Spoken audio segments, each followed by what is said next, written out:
Hello, everyone. I've been asked a few times, why do you collect these goofy-looking toys? Well, my mind is weird. That's the bottom line. But honestly, realistic models, I expect them to look perfect. I expect a brand new car to look perfect because brand new real cars look perfect. And so when a scale model of a brand new car, I find all these problems, and frankly, they're a bit of a letdown. But once you put something into a cartoon form, my brain switches. That is no longer reality. It's not supposed to look real. That's why I like action figures and humanoids and robots, because I don't expect them to look perfect. And so I'm actually much happier in those reviews. The reviews about realistic models, I tend to be negative because I expect them to be perfect, but it's a rare case that a perfect model comes about. Another advantage of collecting these goofy Chorokyus is sometimes they lead me to buy the more realistic looking version. So there we go. Kyosho has this thing. So it's an older model from the Beads collections, which means it's supposed to be better than the normal blister packs of the day.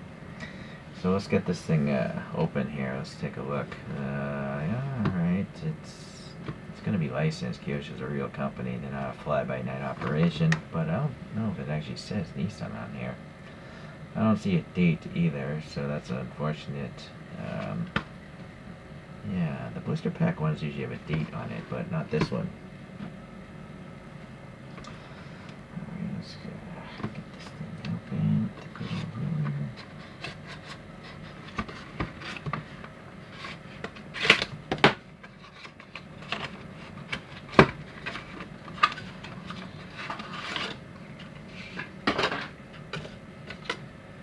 Sure what the story is, why they're called Beads collections. Why wouldn't they use a more normal word like premier or premium? Alright, well, unfortunately, Kyosho has these non-standard cases. They don't fit the modern cases that most premiums come in. You'll see there's an antenna there, so I'm not going to take this off the stand. So there's still teeth here. Quality control number 2.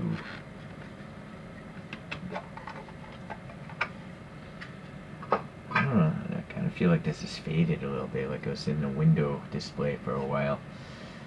Let us look at some actual information of this vehicle. This is the Nissan website. So this thing raced in 1996. It came in 15th place.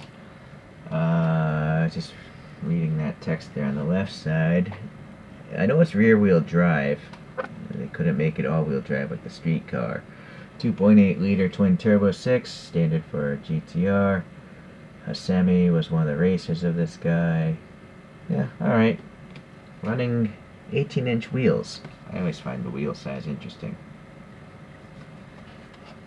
Now, what's odd though, you'll see Kyosho did number 22, but this is number 23.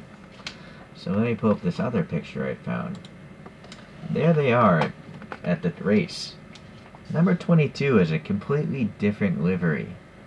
It looks like it could actually be a completely different car. Like, I don't know if there's covers. No, maybe that is the same molding. But so I don't know if Kyosho released a 23 before or after, and they're just like basically they were making more money by just releasing number 2, even though it never existed, looking like this. Correct me if I'm wrong, but that's what I feel. I mean, this is proof in the roof right there. Okay, well, let's look at the casting. Continue on. Look at this roof line. Look at that. That almost... Alright, the wing angle's wrong, but the wing does look right. It's just not the right angle. But the rest of the hood line, the roof line, it matches up pretty well. I guess this is it in the museum. This is going to be a hard one to do. Focusing on both. Okay. Let's see about the sponsorship. It looks like almost all the sponsorship is there. Alright. So let's see. I don't know how old this thing is, so it's hard to say it. But you see, I think the chrome of this wheel is vaporizing off it already. I have a suspicion this model is over 10 years old, if not 15. Could be 20. 96, 2000. Well, anyways, it's an old model, so that was probably nice when it was new.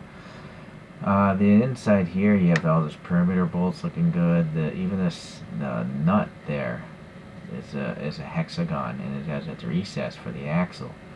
The brake there, it's floating. I don't know if it's floating back there, but it's a separate piece because it's a different color. I don't think they can paint. I don't know. I almost feel like this is a separate piece. So that's very good that they have all that detail there. And then the tire is not completely flat. It's rounded like a tire should be. Alright, and then all this sponsorship. Let's see, I think it's all paint. I don't think it's a decal. I don't see any like clear, or do I? What's that? Is that paint? Oh, I'm mistaken again. That is a decal. I just pushed it down. So, yeah, well, I don't like decals. It looks nice today, but in 10 more years, will that decal totally crack or fall off? I don't know. Alright, well, the separation of the red and the white looks pretty good. Just looking at this, maybe they painted it white first and then printed the red on top of it. The rear wheel looks alright as well, although there's some chunks missing out there. Yeah, okay, so decal. Kyosho typically uses just tampo prints, but not on this one. It's a little too crazy, I guess. So this mirror is pretty interesting. I've never seen a mirror like that before. I guess it's aerodynamic, but there's some sort of printing or decal on it. Yeah, it's a decal, GTR something, and some sponsorship. Le Mans. I guess that says Le Mans and GTR. Clarion, I believe, it even tells you what it is. Yeah, they're an old car stereo company. Don't know if they exist anymore. Ah, see, look at that decal. I don't like that. Oh, there it is. It cracked. It's old. It's plastic. Yeah. So, I obviously shouldn't be doing this, but I'm just proving the point that decals are horrible. So, all your brand new Tarmac Works, Tarmac Works Hobby and Road 64s, a lot of NO 64s, they're going to be like this in 10, 20 years. So, alright, continuing on with this, we got some raised bumps and some sort of printing for the hood latches. The headlights, clear plastic, but they printed out this blackout, and then behind it you have these molded headlights. You can see like bulbs back there. So very cool, very realistic, I think. The grill is just smooth. I guess there's probably no grill at all being a race car, so it's just painted black. There's some sort of logo though, I think, a decal. And then here it's smooth, but they printed on a grill. So, I don't know. There's a grill here, but maybe there wasn't there. Not sure. I'm sure these are supposed to be brake ducts. And yeah, the decal again, just messed that up. So the turn signals are even a decal. Yeah. I wouldn't be surprised if this is a casting of the road car, and then they put this decal on it. But it does have a wide body. It's just that this, looking at the pictures, I think there's supposed to be a cover here. And I don't see it. So if this is a specific casting for a race car, they kind of skipped that cover that I see in that photograph, the front photo. Alright, the venting on the hood, it's molded nice. Could use some black paint, or black on that decal. This is nice, it's plastic. I can hear it though. And then the wiper blade is molded nicely, it's pretty thin. Decal up here for that banner. Decal up here. What's weird? I think this could be a tampo print. That's a decal. They actually molded in those ribs that keep the plexiglass from breaking, I guess. Kind of like NASCAR. Interesting. The blackout is printed, I think, on the back side there. And then the side windows have moldings, and they're painted black. Alright. The door handle is pretty nice. I think this might be black paint or decal right there. It's for this little vent behind the door. So that's pretty nice. Some really tiny side pipes coming out. That must be, maybe it's part of the base or the interior, but they're really sticking out quite a bit. I guess, I'm looking at that image, this should be chromed, but I guess after racing it'll just be black anyways. The snack of duct here is molded in. Yeah, I guess that's an intake there. This thing sticking out to scoop air. There we go. Yeah, we got the driver's names up there. Oh, wait a sec. These are different names. So I think these might be the drivers of the number 22 car. It's just that the delivery isn't the same.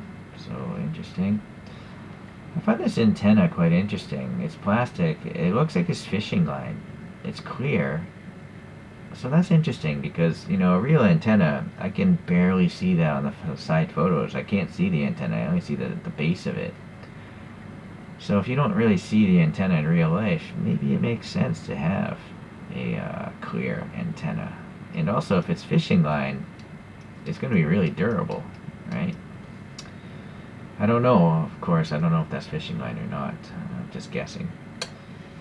Alright, well, this wing, yeah, the angle might be off, but the actual side plate looks correct.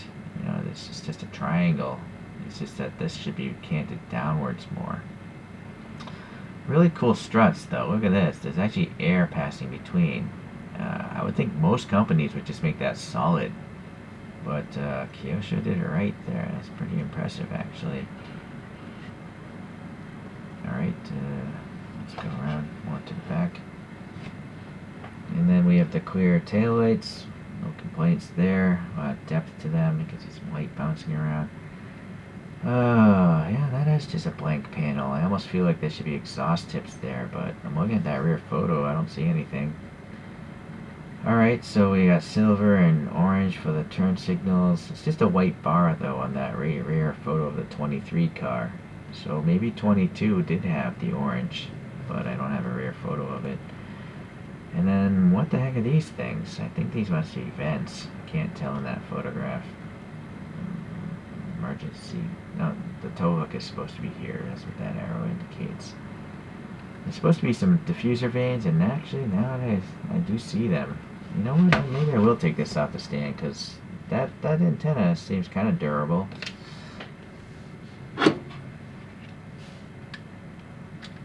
Although my fingerprints might lift off some of the decals.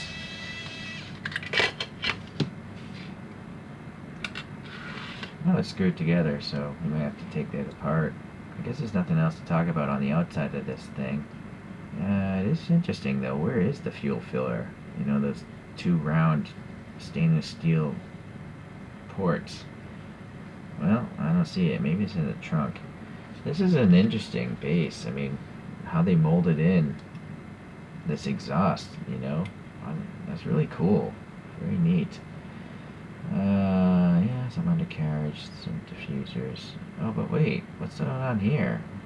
Don't these look like exhausts? That can't be right. I mean, I clearly see these. Unless these are the turbos, maybe these are dumping turbo, like the wastegate or something, and these actually are the exhausts. Please leave a comment again if you know. I don't really know much about cars, guys. I just like small models. I actually don't even like driving cars. But I like small models. So, oh man, this thing is like stuck together. Or there's some sort of tab, like, usually there's two screws on these Kyoshos, but I'm not seeing it here. I don't want to break anything because this base is plastic. Well, the dental pick is going to have to come into play. Let's get that under there. Maybe it has to do with those pipes. I also don't want to snap those off. I kind of want to pull it off sideways, like that direction.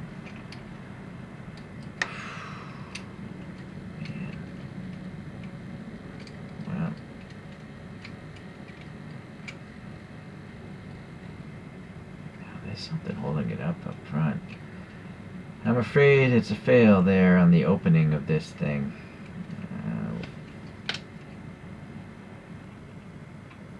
Yeah, I tried for a few more minutes. That front end just isn't coming off. It's just something's maybe sticky paint or something. Or maybe someone actually owned this before and glued it together. Well, that's actually a cool interior. You see, that stick shift is really tall. That's probably realistic to the real car. You know, it's a shorter reach to shift gears. No additional color or anything like that inside of this guy, though, which is actually odd. I've had other beads, and they actually do have some paint in the interior. So that's too bad. But I guess maybe being a gutted race car, maybe there was no extra color. Well, there'd still be like a fire extinguisher bottle in there, which I don't see. And there would be harnesses, which obviously I don't see either. It is a race seat for sure. It even has holes for the harnesses. So that's unfortunate. It's not meeting up to the other Kyosho beads that I have. But the cross brace there looks alright. Okay, well, it looks like a race interior. At least it's not a street car interior. Let's look at a, speaking of which, the street car variation that Kyosho did. Hold on here, let me zoom out. There we go. So, yeah, unfortunately they don't really date their stuff, but it does say BNCR33 on the bottom of this. You can see this one has treads. This one's an old one. It's press fit together. Side mirrors, yeah, taillight's still clear, headlight's still clear. Don't have the black out though. So it is a completely different molding, it seems, so that's good. Let's look at some other Skyline GTR race cars.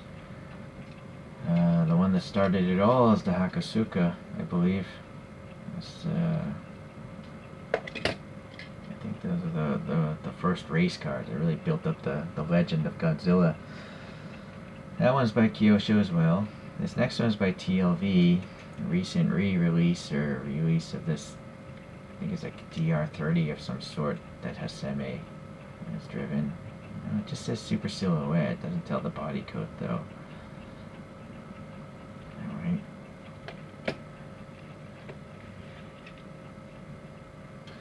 Two more. Let's see it. R34. This one's from 1999, I guess. And I don't know if it raced at Le Mans or what. Or maybe a Super GT or something. Yeah, Kyosho again.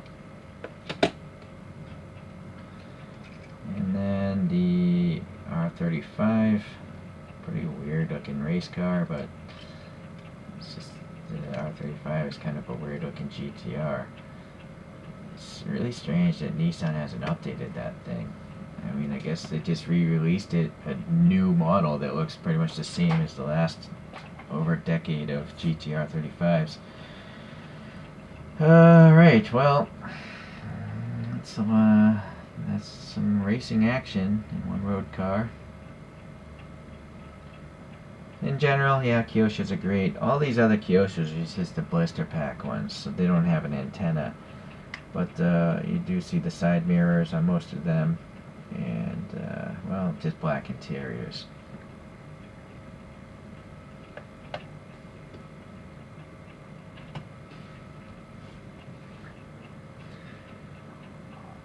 So I'm not let down today because this is, I'm guessing, an old design, an old model. And really the only letdowns are just the vaporization, or two of those wheel rims aren't perfect. But I don't see any paint rash, which is nice for something this old. The decals, yeah, you know, I'm not a fan of them, but on this model they're holding up okay, you know. So I guess that's it. I guess it's an okay model if you feel like you want to go into Skyline GTR history racing wise. This might be one to pick up. At least it's got a cool antenna. Thanks for watching. See you in the next Skyline review.